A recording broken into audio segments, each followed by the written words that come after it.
अब हम लोग अब हम लोग consumer equilibrium in case of two commodity इसको देखेंगे। ठीक है, consumer equilibrium in case of one commodity तो बहुत सिंपल था। उसमें क्या था बच्चों, उसमें सिंपली इतना ही था कि भाई जब मार्जिनल यूटिलिटी आपका प्राइस के बराबर हो, उस पॉइंट को बोलते हैं हम लोग क्या, इक्विलिब्रियम पॉइंट। ठीक है, जहाँ पर मार्जिनल यूटिलिटी और हम लोग का प्राइस बराबर हो जाए। ठीक है, अब देखिए जब दो कमोडिटी का जब बात आता है ना, जब कमोडिटी दो हो जाए तो तब क्या करेंगे। तो देखिए सबसे पहले आपको समझने का चीज है, इसका दूसरा नाम क्या है, गॉसेन सेकंड लॉ। गॉसेन का सेकंड लॉ, ये हमसे पूछ सकता है। पहला लॉ कौन था, पहला लॉ था आपका law of diminishing marginal utility. ये पहला लॉ को बोलते हैं क्या, गॉसेन फर्स्ट लॉ। ठीक है, ध्यान रखिएगा बस इतना ही और ज्यादा कुछ नहीं। इसका और भी बहुत सारा नाम है, law of substitution, law of maximum satisfaction, law of proportionality, और एक और फेमस नेम है जो यहाँ पर नीचे है, ये law of equi marginal utility. ठीक है, देखिए अब जब दो कमोडिटी का बात हो तो दो कमोडिटी में कंज्यूमर इक्विलिब्रियम कैसे निकलता है। तो कंज्यूमर इक्विलिब्रियम निकलने का देखिए, इसको लैंग्वेज में बोलते हैं क्या, इक्वल मार्जिनल यूटिलिटी पर रुपये, यानी कि ये वाला लाइन को ऐसे लैंग्वेज में बोलते हैं क्या, आपका MUX। देखिए एक्स क्या कमोडिटी को रिप्रेजेंट करता है, वहां पर आप एक्स लिख लीजिए, वाई लिख लीजिए, जेड लीजिए, कुछ भी लिख दीजिए। ठीक है, शर्ट पैंट रबर वीट गेहूँ कुछ भी लिख दीजिए। अब उसी का price PX is equal to, अब दो कमोडिटी है तो भाई एक कमोडिटी एक्स और उसका हो गया वो प्राइस, और दूसरा क्या है, मार्जिनल यूटिलिटी ऑफ वाई। ठीक है, मार्जिनल यूटिलिटी ऑफ वाई और उसका फिर प्राइस PY। तो इस तरह से अगर और भी होता तो क्या होता है, MUZ डिवाइड बाय उसका PZ, यानी उसका प्राइस। अगर दो से तीन कमोडिटी की तरफ भाग रहे होते तो इस तरह एक्सप्रेशन वो बनता है कि नहीं। तो ये सब बराबर होना चाहिए। ठीक है, तो ये है उसका कंडीशन आपका दो consumer equilibrium in case of two commodity का। पहला कंडीशन था बच्चों आपको ये कि आपका MUX by PX is equal to MUY by PY, ये है आपका यहाँ पर इक्वल टू होना चाहिए। सेकंड कंडीशन क्या है, मार्जिनल यूटिलिटी आपका डिक्रीज करना चाहिए आपका जैसे ही इक्विलिब्रियम पॉइंट मिलता है तो। ठीक है, जैसे कि मार्जिनल यूटिलिटी आपका डिक्रीज करना चाहिए एज कंजम्पशन इंक्रीज, या बोले ऐसे भी समझ लीजिए, जहां पर आपका इक्विलिब्रियम पॉइंट आएगा ना वहां से भी उसको डिक्लाइन होना चाहिए। ठीक है, तो ये था बच्चों। अब ये सब तो बाकी ये सब तो समझ लिया, बस एक्सप्रेशन है कि भाई ये माइनॉरिटी ऑफ गुड एक्स, यानी कि जो भी गुड एक्स लिए होंगे सो उसी का फिर दूसरा माइनॉरिटी ऑफ वाई, फिर ये उसका प्राइस और ये उसका प्राइस एक्स का और वाई का प्राइस। अब देखिए सीधा यहाँ से फोकस कीजिए, काम पर सीधा फोकस करते हैं। ये आसान भाषा में बोलता क्या है, देखिए ये सिंपली बताता है कि भाई कंज्यूमर और स्मार्ट बजटर, जो कंज्यूमर होता है ना वो बहुत ही समझदार होता है, सब लोग मान के चलते हैं। ठीक है, कंज्यूमर लोग काफी स्मार्ट होता है। यहाँ पर बोलता है which means consumer distribute there income, वो अपने इनकम को दो कमोडिटी में distribute there income among goods in such a way that last रुपये स्पेंड ऑन लास्ट रुपये स्पेंड ऑन ईच गुड्स, ये कीवर्ड है, ये इसका कीवर्ड है, याद रखिएगा। लास्ट रुपये spend on each goods provide same level of additional satisfaction. लेकिन जो लास्ट रुपये भी हम लोग सेव जो स्पेंड कर रहे हैं किसी भी कमोडिटी पे, वो आपका सेम लेवल ऑफ सेटिस्फैक्शन देना चाहिए। जैसे ही क्या, इसको हम लोग थोड़ा सा इसको अच्छा से एग्जाम्पल के थ्रू समझते हैं। ठीक है, जैसे पहले समझ लीजिए कि मान लीजिए किसी कंज्यूमर के पास 50 रुपये बजट है। अब जैसे भाई एक इनकम का लिमिट फिक्स करना ही पड़ेगा, अनलिमिटेड तो आपके पास पैसा है नहीं। तो मान लीजिए कंज्यूमर का इनकम कितना है, बजट कितना है 50, इसी को हम लोग इकोनॉमिक्स में इनकम भी बोल देते हैं। ठीक है, इनकम और सैलरी मत ले लीजिएगा, यहाँ इनकम यानी जो भी कमोडिटी खरीदना है, दो कमोडिटी, उसके लिए हम लोग के पास केवल 50 रुपये है। अभी अब डिसाइड नहीं किया अपना मन में कि खरीदना क्या, तो खरीदेंगे कैसे, देखिए तो हम लोग अपना सेटिस्फैक्शन के हिसाब से डिसाइड करेंगे। जैसे दो खरीदना है, एक बर्गर और एक आइसक्रीम। बर्गर का दाम जिसको हम लोग एक्स लेके रखे थे PX, उसका दाम कितना है 10 रुपया। आइसक्रीम जिसको हम लोग वाई का नाम दे दिए वो क्या है आपका 5 रुपया। बर्गर का दाम 10, आइसक्रीम का दाम 5 रुपया। अब देखिए, अब लॉ ऑफ डिमिनिशिंग यूटिलिटी आपको सिंपल सा आइडिया भाई, law of diminishing marginal utility क्या बोलता है, कंजम्पशन अगर इंक्रीज कीजिएगा तो मार्जिनल यूटिलिटी आपका धीरे धीरे गिरते चलेगा, ये वो लॉ बोलता है। ठीक है, तो सिंपली अगर ये निकालना हो पर रुपये पे कन्वर्ट करना हो तो क्या करेंगे, जो MUY है MU है उसको P से डिवाइड कर देंगे, यानी कि सीधा सीधा ना, उसको छोड़िए, सीधा टेबल को देखिए, ये देखिए ये वो टेबल है। यहाँ पर देखिए हम लोग पहले सबको कन्वर्ट कर दिए। ये देखिए मार्जिनल जो बर्गर था, ये मार्जिनल जो बर्गर, यानी जब पहला बर्गर खाने 50, दूसरा पे 40, फिर 30, फिर 20, फिर 5 मिनट। आइसक्रीम पहला पे इतना, दूसरा पे इतना, तीसरा पे इतना, चौथा पे इतना, पांचवा पे इतना। तो पर रुपये पे कन्वर्ट करने के लिए क्या कर दिए, पर रुपये कन्वर्ट करने के लिए जो भी मार्जिनल यूटिलिटी है, ये जो मार्जिनल यूटिलिटी है इसको क्या कर डिवाइड करेंगे उसका प्राइस से, यानी कि एक्स का प्राइस है, एक्स कितना था 10 रुपये था, तो अगर सबको 10 से डिवाइड किया क्या होगा, ये 50 को 10 से डिवाइड करेंगे 5, 40 को 10 से डिवाइड किए 4, 30 को 10 से डिवाइड किए 3, 20 को तो 2। इस टाइप से क्या आ गया हम लोग का इस टाइप से हम लोग का आया बच्चों, ये हम लोग का आ गया। सेम यहाँ पर ऐसे सेम आइसक्रीम का दाम कितना था, आइसक्रीम का दाम है हम लोग का 5 रुपया। तो सबको 5 से डिवाइड कर देंगे, जितना भी मार्जिनलिटी है सबको क्या करें, जो भी मार्जिनलिटी ऑफ वाई है सबको 5 से डिवाइड कर दीजिए। तो इसको 5 से डिवाइड किया कितना आएगा 6, इसको 5 से डिवाइड कीजिए कितना आएगा 5, इसको 5 से डिवाइड कीजिए कितना आएगा 4, इसको तो 3, इसको तो 2। तो इस तरह से तो हम लोग इसको कन्वर्ट कर लेते हैं। आपको सिंपली दिया रहेगा ये वाला पार्ट, आपको सिंपली दिया रहेगा मार्जिनल यूटिलिटी वाला पार्ट, या आप टेबल बनाइएगा सिंपली आपको दिया रहेगा ये वाला और ये वाला, इसको आपको निकालना पड़ेगा। ठीक है, तो इस तरह किए। अब देखिए कंडीशन क्या है, कंडीशन है कि भाई mu x by P X is equal to mu y by P Y, यानी कि लास्ट रुपये स्पेंड करने तक, ठीक है, ये लास्ट रुपये स्पेंड करने तक ये दोनों का दोनों बराबर होता है, तभी वो कहलाएगा क्या, आपका कंज्यूमर इक्विलिब्रियम पॉइंट पे पहुंचा है। तो डिसाइड कैसे करते हैं बच्चों, समझिए। देखिए अब हम लोग सबसे पहले हम लोग मार्जिनल यूटिलिटी पर रुपये के हिसाब से निकाल लिए ना, रुपये के हिसाब से कन्वर्ट कर दिए सबको, ये वाला पार्ट को कन्वर्ट कर दिए दोनों को। अब देखिए इधर वाला में और इधर वाला में सबसे ज्यादा यूटिलिटी पहले कौन दे रहा है, तो भाई सबसे ज्यादा यूटिलिटी दे रहा है पहले आपको ये कमोडिटी वाई का ये आइसक्रीम। अब सबसे ज्यादा यूटिलिटी पहले यही दे रहा है, पैसा के हिसाब से, पैसा भी तो मैटर करता है ना बच्चों। देखिए आपको ये ज्यादा दे रहा है, ये कम दे रहा है, क्यों, क्योंकि भाई इससे पैसा भी तो ज्यादा लगा है। इसको आप 10 से डिवाइड किए, याद कीजिए, इसको केवल 5 से डिवाइड किए, तो पैसा के हिसाब से तो यूटिलिटी आपका चेंज होगा ना। ठीक है, पैसा भी तो मैटर करेगा ना आपका यूटिलिटी पे, आपका क्या बोलते हैं, इंटरफेयर करेगा आपका पैसा भी। तो इसलिए क्योंकि ज्यादा पैसा लगा और उसके हिसाब से 5 और इसमें थोड़ा कम पैसा, उसके हिसाब से यहाँ पर यूटिलिटी 6 चला गया। तो आप तो भाई कंजम्पशन कैसे करेंगे, आप कंजम्पशन कीजिएगा सीधा किस हिसाब से, जहाँ आपको ज्यादा सेटिस्फैक्शन मिले, ज्यादा आपका मार्जिनल यूटिलिटी ज्यादा हो, ये आपका पर रुपये एक्सपेंड हो रहा है उससे आपको यूटिलिटी ज्यादा मिले, आपको जहाँ ज्यादा यूटिलिटी मिलेगा आप पहले उसी को बाय कीजिएगा, कोई फर्क नहीं पड़ता।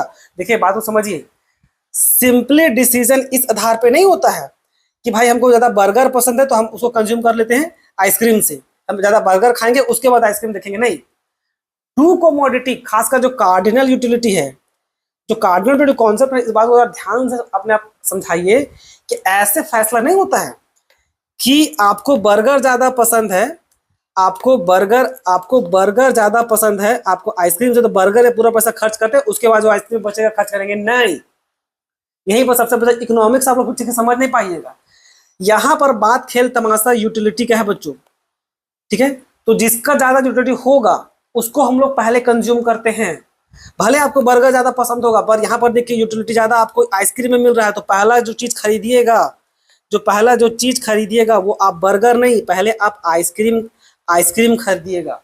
पहला चीज तो ये आपको पहले यही समझने का जरूरत था। तो बच्चा लोग सीधा सोच लेता है क्या कि 2 कमोडिटी में जो ज्यादा पहले पसंद हो वो खरीदेंगे, नहीं, ऐसे नहीं करते हैं। तो कंजम्पशन इस हिसाब से चलेगा, ठीक है।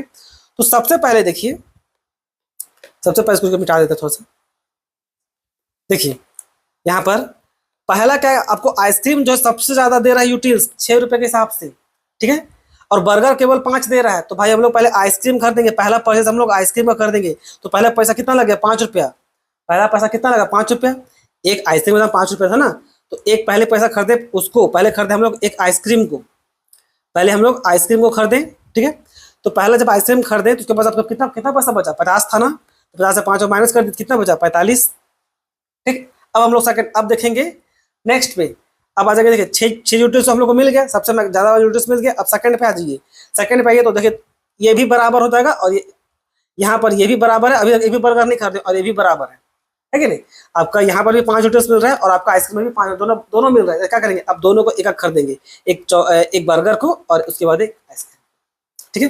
तो देखिए सेकंड परचेज में क्या किए, एक बर्गर आपको 5th यूटिल्स दे रहा है और सेकंड बर्गर भी 5 दे रहा है, इसलिए क्या करेंगे, कंज्यूमर दोनों को खरीदा, है कि नहीं। एक बर्गर खरीदा और दूसरा आइसक्रीम खरीदा, एक आइसक्रीम तो हम लोग ऑलरेडी खरीद चुके थे यहाँ पर, ठीक है। एक बर्गर खरीदा, उसके बाद ये दूसरा आइसक्रीम खरीदा, क्योंकि एक आइसक्रीम तो ऑलरेडी खरीद चुका था, दूसरा आइसक्रीम हो गया। तो इस हिसाब से देखा जाए तो एक बर्गर अब 2 आइसक्रीम को खरीद चुका है। अब एक बर्गर और 2 आइसक्रीम खरीदे तो कितना पैसा हो गया, एक बर्गर की कीमत है 10 रुपये, ठीक है। और यहाँ पर ये सेकंड आइसक्रीम खरीदे तो उसका भी तो 5 ही रुपये देंगे ना, इसका भी वहाँ पर 5 ही रुपये देंगे, तो कितना हो जाएगा 15 रुपया। तो 15 रुपये और पहले का ये 5 रुपये जो खर्च किए हैं 100, है कि नहीं। तो ये पहले का 5 और अभी का 15 कितना हो गया 20, तो कितना बचा 30, ये बचा कि नहीं। अगर इसको आप ऐसे देखते हैं, एक बर्गर कितना पड़ता है 10, अब दो आइसक्रीम खरीदे तो 2 आइसक्रीम के हिसाब से बचा 2 × 5 होगा ना, तो कितना हो जाएगा 10, तो टोटल कितना हो गया 20। तो 50 में कितना बचा, टोटल 50 में बचा 30, तो यहाँ पर देखिए भाई 30 दिखा रहा है कि नहीं। अब हो गया पहला परचेज, दूसरा परचेज हो गया, तीसरा परचेज तक हो गया। अब देखिए अब हम लोग थर्ड परचेज करेंगे। अब देखिए थर्ड परचेज करेंगे तो यहाँ ये वाला पार्ट भी ये हो गया। अब यहाँ पर भी देखिए सेम है और ये भी सेम है कि नहीं, यानी कि फिर से दोनों को खरीदेंगे, यानी कि फिर से एक अब तीसरा आइसक्रीम खरीदेंगे और दूसरा बर्गर खरीदेंगे। ठीक, तो देखिए यहाँ पर ये लिखा हुआ है the next highest margin is 4। अब 4 क्या है भाई, आपका दूसरा बर्गर दे रहा है 4 और तीसरा आइसक्रीम दे रहा है आपका, तो यहाँ फिर से वो खरीदेंगे। तो इस हिसाब से एक बर्गर और एक आइसक्रीम फिर से 15, तो पहले 30 था और उसमें और 15 माइनस कर दिए, कितना बचा, अब केवल बचा 15, रिमेनिंग बचा 15। ठीक है, और उसको आप ऐसे दिखेगा तो क्या हो रहा है, आपका 2 बर्गर यहाँ तक हो रहा है और 3 आइसक्रीम हो रहा है। तो 2 बर्गर का दाम 10 रुपया, 3 आइसक्रीम का दाम कितना 3 इंटू 5, तो कितना हो गया, ये हो गया हम लोग का 20 और ये हो गया हम लोग का 15, तो कितना हो गया 35। तो 50 में कितना बचा, मात्र बचा 15, यहाँ देखिए रिमेनिंग 15। और फाइनली नेक्स्ट फोर्थ परचेज में, फोर्थ परचेज आपको अब 4 यूटिलिटी दोनों का मिल चुका है, 4 यूटिलिटी यहाँ भी मिला, 4 यूटिलिटी यहाँ भी मिला। अब बचा ये 3 यूटिलिटी वाला। अब इसको खरीद के देखिए क्या होता है। इसको खरीदेंगे तो ये हो गया हम लोग चौथा आइसक्रीम और ये हो गया हम लोग क्या तीसरा बर्गर, है कि नहीं। तो देखिए नेक्स्ट हाईएस्ट तीसरा पे है, तो यहाँ पर हम लोग थर्ड बर्गर खरीदे और फोर्थ आइसक्रीम खरीदे। जब वैसा किए तो देखिए एक ही बर्गर खरीदे है ना, एक ही बर्गर खरीदे 10 रुपये और एक आइसक्रीम खरीदे 5 रुपये, टोटल 15, और फाइनली हम लोग का पूरा खत्म हो गया। तो इस तरह से पहले हम लोग पूरा जो बोले ना स्मार्ट बजट, यानी जो पूरा स्ट्रेटेजी जब बनाए, तो पूरा स्ट्रेटेजी बनना, तो फाइनली क्या डिसाइड हुआ कि भाई फाइनली डिसाइड हुआ कि हमको खरीदना है 3 बर्गर और 4 आइसक्रीम। जबकि देखिए यहाँ पर था क्या, हम आपको स्टार्टिंग में बोले थे अगर आप भले बर्गर ज़्यादा पसंद करते हो आइसक्रीम से, लेकिन देखिए जब हम लोग कॉम्बिनेशन को डिसाइड किए हैं तो 3 बर्गर और 4 आइसक्रीम आया। क्यों, क्योंकि हम लोग को वो जो लॉ है वो बोलता है भाई MUX/PX is equal to MUY/PY। ठीक है, यानी कि हम लोग लास्ट रुपया खर्च करने तक, देखिए मेन क्या, देखिए मेन खेल तमाशा पैसा का है। जब पैसा बीच में घुसना था तो कम दाम में आपको आइसक्रीम ज़्यादा मिल रहा है, और ऐसा नहीं आपको आइसक्रीम ज़्यादा पसंद है, आपको बस आइसक्रीम कम पसंद है बर्गर से। तो जब कम दाम में आइसक्रीम ज़्यादा मिल रहा है तो आप यही कीजिएगा कि आप आइसक्रीम ज़्यादा ले लीजिएगा और बर्गर को थोड़ा कम ले लीजिएगा, भले आपको बर्गर ज़्यादा पसंद है। ठीक है, तो कॉम्बिनेशन सेट ऐसे हुआ कैसे कि भाई हम लोग खरीदेंगे 3 बर्गर और हम लोग खरीदेंगे 4 आइसक्रीम, समझ में आया। तो इस तरह से हम लोग उसमें परचेज करेंगे। तो ये है हम लोग का, तो इस तरह जब हम लोग 3 बर्गर और 4 आइसक्रीम खरीदे तो जाकर के हम लोग का 50 रुपया पूरी तरह से खर्च हो गया है। देखिए अब इसको अगर चेक करना हो तो MUX/PX करके कितना है, अब चेक करते हैं। टोटल मार्जिन कितना मिला है 30 और कितना प्राइस था उसका 10 रुपया।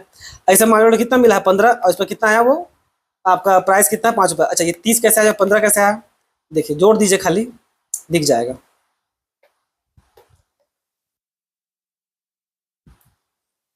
बर्गर कितना खरीदे थे, बर्गर खरीदे थे हम लोग 3 बर्गर खरीदने पर कितना मार्जिन मिल रहा है, देखिए 30 मिल रहा है। आइसक्रीम कितना खरीदे हैं, आइसक्रीम खरीदे हम लोग 4, ये रहा 4। तो यहाँ पर देखिए हम आइसक्रीम हम लोग मार्जिन कितना मिल रहा है 15। ठीक है, अब बस उसको डिवाइड करना है। ये फॉर्मूला यही था भाई, MUX/PX is equal to MUY/PY। तो भाई 3 बर्गर का मार्जिन कितना है, 3 बर्गर का मार्जिन है 30, तो यहाँ लिए 30। प्राइस कितना था उसका था 10 रुपया। अब डायरेक्ट इक्वल टू नहीं देते हैं, इसको ऊपर नीचे करते हैं सीधा। अब इसको करके देखिए मार्जिन ऑफ वाई कितना खरीदे हम आइसक्रीम 4 खरीदेंगे, हो गया हम लोग का 4, 15 की 4 यूनिट पे कितना है 15 है, तो लिए 5। उसका प्राइस कितना था, उसका प्राइस था कितना, प्राइस था 5 रुपये था शायद ना, 5 रुपये है। इसको डिवाइड किए 5, अब देखिए कितना आ रहा है, इसको डिवाइड करने कितना आएगा, इसको डिवाइड करने पे आएगा 3, और इसको डिवाइड कीजिए कितना आएगा, इसमें भी आएगा 3। तो क्या होगा देखिए आपका यहाँ पर MUX/PX is equal to MUY/PY आपका बराबर हो गया, है कि नहीं। यहाँ भी आया 3, इधर भी आया 3, तो यहाँ पर भी देखिए वही क्या हुआ बच्चों, तो इधर भी आया 3, इधर भी आया 3। तो इस केस में देखिए ये बराबर हो गया। इसलिए कंज्यूमर को इक्विलिब्रियम में आने के लिए 3 बर्गर और 4 आइसक्रीम खरीदना पड़ेगा। भले आपको बिगनिंग में लग रहा होगा कि भाई हमको बर्गर पसंद है, बर्गर ज़्यादा खरीदेंगे और आइसक्रीम कम खरीदेंगे, लेकिन बीच में जो मेन फैक्टर आ जाता है ना वो है क्या, आपका इनकम। अब इनकम सैलरी नहीं, यहाँ पर इनकम मतलब क्या, आपका बजट जो कितना का था 50 का था। और ऐसा नहीं आपको आपको आइसक्रीम खराब लगता है, आइसक्रीम आपको सेकंड नंबर पे पसंद है, तो देखने को मिल रहा है भाई कि क्या कम पैसा में आपको ज़्यादा आइसक्रीम भी मिल जाएगा और बर्गर 3 लेने पे भी आपका मन संतुष्ट है भाई। 3 3 भी ले रहे हैं वैसे पैसा भी ज़्यादा लगाना पड़ रहा है ना। एक बर्गर का दाम 10 रुपये भी तो वो तो सोचिए। और आइसक्रीम कितना है, आइसक्रीम तो 5 रुपये है, इसका आधा दाम में मिल रहा है। और ऐसा नहीं आपको आइसक्रीम बिल्कुल पसंद है, आपको कम पसंद है, लेकिन वही पसंद है, तो क्या सोचेंगे भाई एक काम करते हैं कम पैसा मिल। अब 20 रुपये दे के ही आप 4 आइसक्रीम खरीद लिए और 30 रुपये दे के आप मात्र 3 बर्गर ही ले पाए हैं, ये ज़्यादा पैसा भी तो ले रहा है। तो ऐसे वो स्ट्रैटेजी बनता है बच्चों, ठीक है। ऐसा नहीं होता है इकोनॉमिक्स में कि आपको बर्गर ज़्यादा पसंद है तो पहले आप बर्गर खरीदेंगे, पैसा बच कुछ गया तब जाकर आइसक्रीम खरीदेंगे। ऐसे नहीं करते, अगर ऐसे करना होगा तो फिर तो ये सब लौटेंगे, ड्रामा करने का लॉजिक ही नहीं था, ठीक है। लेकिन आपको लग रहा होगा कि सर ये तो गलत है ना, हमको बर्गर पसंद है तो बर्गर ही खाएंगे। अरे बात तो समझिए बोल क्या रहे हैं हम, कहीं से ये नहीं बोला कि आपको बर्गर बहुत ज़्यादा पसंद है और आइसक्रीम खराब, हम ये बोल रहे हैं आपको दोनों पसंद है, चीज़ों को समझिए, दोनों पसंद है, बस बर्गर आपको थोड़ा ज़्यादा पसंद था और आइसक्रीम आपको कम पसंद था। लेकिन जब आप रैशनल बुद्धि लगाने गए, जब दिमाग खर्च किए, पैसा को देखे 50 रुपये है तो कुछ ऐसा खरीदते हैं कि दोनों में हम संतुष्ट हो जाए, तो आपको पता चला भाई आपको 20 रुपये ही दिए हैं, ये भी तो देखिए, आपके केवल 20 रुपये लगाए आइसक्रीम आपको 4 मिला। अब बर्गर में आप 30 रुपये लगाए, जबकि आपको बर्गर ज़्यादा पसंद, पैसा तो उसमें ज़्यादा लगा ही दिए आप, बर्गर पसंद होने के कारण पैसा ज़्यादा लगा दिए, लेकिन आपको मिल कितना रहा है, मात्र 3 ही मिल रहा है, ये भी तो देखना पड़ेगा ना। तो इसलिए बच्चों इसको ऐसे डिसाइड किया गया है, ठीक। आई होप आपको ये समझ में आया होगा। फिर भी अगर किसी प्रकार का डाउट होगा ना तो कमेंट सेक्शन में पूछिएगा जरूर।